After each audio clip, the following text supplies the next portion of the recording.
My guest this afternoon on Lakeshore Drive is James Cridland, executive producer of AV products for the BBC, the British Broadcasting Corporation.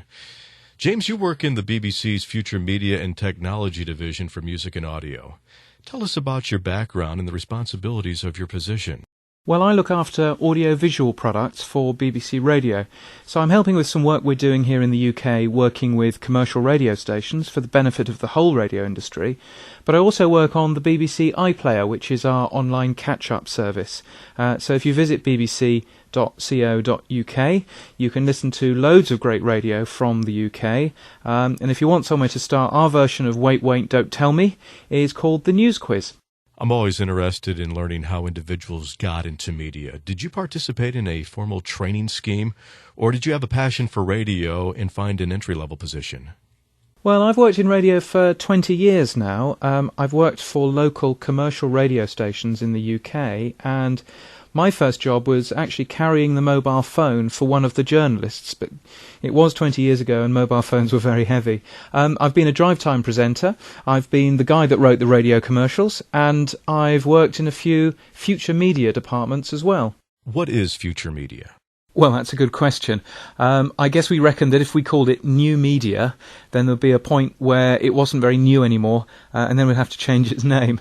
But we look at what the future means for media, because what we're seeing for radio here in the UK is that radio is going multi-platform. So 20% of radio listening is to something that isn't an AM or FM radio. So people are listening to radio through the internet, through the television, whether it's cable or satellite, or they're using a relatively new form of radio, DAB digital radio, which is a bit like HD. It offers the choice of more radio stations. So here at the BBC we're running 5 national radio stations on AM and FM and a further 5 on new platforms, so DAB, the internet and through the television. And that's in addition to the 40 local and regional services we run. So we're discovering that people just want great radio wherever it is. And after all, it's much easier to smuggle in a pair of headphones into the office than smuggle in a radio. My guest is James Cridland of the BBC, and we're talking about future media. James, Apple introduced the new iPhone 3GS last week, and many individuals use smartphones, BlackBerries, and other devices. Is this technology good for terrestrial radio? Well, in the UK, we know that 15% of people have used their mobile phone to listen to radio. So any new mobile device that allows audiences to receive content whenever they want is great news for radio. Now, many mobile phones have FM built in. Actually, the biggest manufacturer in the world of FM radios is Nokia, the mobile phone company. And more people are listening to the radio in that way. Now, the iPhone doesn't have an FM radio in it, but it does let you listen to radio over the internet. And their latest model has made it even easier. So if you just visit thelakeshorefm.com on a new iPhone, you can hit the Listen Now button and you can hear this radio station live. But it's not just the iPhone that does that. Loads of phones can be transformed into portable internet radios. So your favourite radio station wherever you are in the US or wherever you are in the world. And I think that that's really exciting for radio. What are some of the features of a smartphone that can be useful tools for radio stations? So at the very basic level, sending SMS messages lets people feed back to the radio station, so they can have their say on the topics that we're talking about on the air, and pretty well any phone will let you do that. More advanced phones let you do more things, like send MMS photo messages into the radio station, so your presenters and your journalists can see what's going on from the audience. And some phones, like the iPhone, even let you record audio messages and send those into radio stations too. Actually, I'll let the audience into a little secret if I might. This interview isn't actually live. You see, you came up with a really nice idea, Len. You didn't want the sound quality of a transatlantic phone call, and frankly, I didn't want to stay up really late. So you sent me your questions ahead of time, and I'm here recording my answers here into my phone. And from this phone, I'll send this recording back to you in perfect quality for you to put together on the air this afternoon. So it should sound as if I'm right there in the studio with you. James, I'm glad you mentioned how we are conducting today's interview. This really came about by my contacting you. I read about your future media research via an emerging Technologies website. I made contact with you via email, and we set up this opportunity to experiment with emerging technology, future media. I sent you text messages as well as emails of the list of questions that I wanted to ask you. You selected the questions that you wanted to answer, and you recorded those answers in your iPhone using the voice memo application.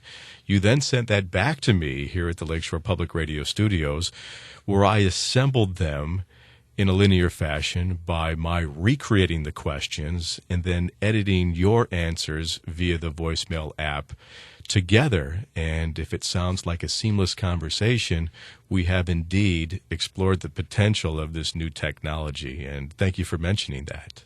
James, how should radio as an industry embrace future media?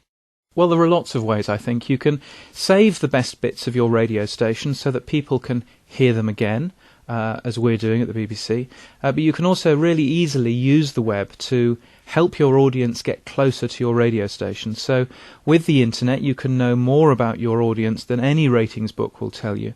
And on one station I've worked on, we used to reward people for tuning in longer on the internet because, of course, we could tell. Now, the great thing about radio is that it is here and now, it's live, it's immediate, it's emotional. And the great thing about the internet is that it's permanent. It's a really detailed medium and it can be personalised. So both radio and the internet really work together in a great way. The potential exists to make radio truly interactive. Is this radio's future, or is it still a one-way medium? Well, I disagree with that. I think the radio's been a two-way medium since the dawn of the telephone. And I think that that's one of the best things about Car Talk, isn't it? The two-way relationship between the hosts and the callers. So there's no other place, actually, where it's so easy to let your audience take part in something as radio. And how you make radio more interactive can really start with things just as quick and as easy as the telephone. But here in the UK, there are loads of interesting things happening. One of the things that we're doing at the BBC is we're doing something where we invite people who have their own music band to upload their songs through our website. If they're any good, we'll play them on the radio, and we'll hopefully get them rather more visibility and get them heard by rather more people. And I think that's a really interesting way to make radio more interactive. James, you alluded to some of the projects that you and the BBC are working on. Are you working on any other initiatives? Oh, well, that's a secret. No, not really. No, I'm working on new features to make it even easier to listen to your favourite programmes on the BBC website.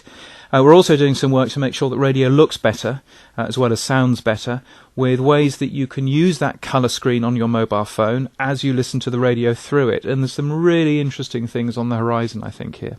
What are your thoughts on a revenue generation model for this new type of radio? Well, we don't take any advertising on the BBC in the UK, so I'm probably not the right kind of person to speak about that, but I do know from my friends in commercial radio that they're really interested in ways of allowing their audience to buy the songs they listen to, also better ways of advertising, including perhaps that colour screen inside a mobile phone, and other things like that. I think this opens up loads of new avenues to revenue generation that we've not seen before.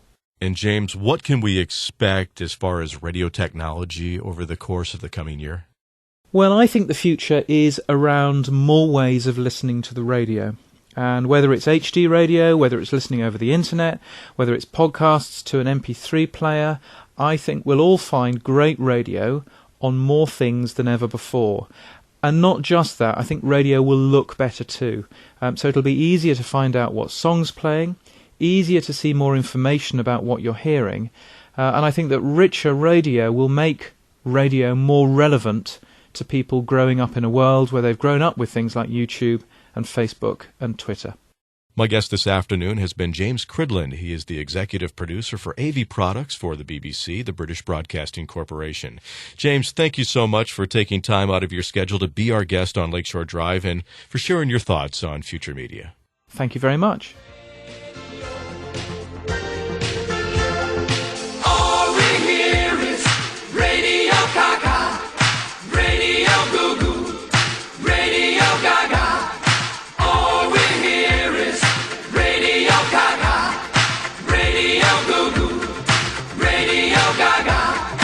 All Gaga.